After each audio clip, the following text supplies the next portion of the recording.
దైవపుత్రులారా, యెహోవాకు ఆరోపించుడి. ప్రభావ మహత్యములను యెహోవాకు ఆరోపించుడి. యెహోవా నామమునకు చెందవలసిన ప్రభావమును ఆయనకు ఆరోపించుడి.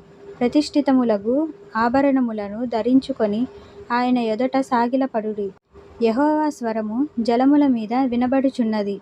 మహిమగల దేవుడు ఉరుమువలె గర్జించుచున్నాడు. మహాజలముల మీద యెహోవా సంచరించుచున్నాడు. యెహోవా స్వరము బలమైనది. యెహోవా స్వరము ప్రభావము గలది. యెహోవా స్వరము దేవదారు వృక్షములను విరుచును. యెహోవా లెబానోను దేవదారు వృక్షములను ముక్కలుగా విరుచును. దూడవలె అవి గంతులు వేయునట్లు ఆయన చేయును.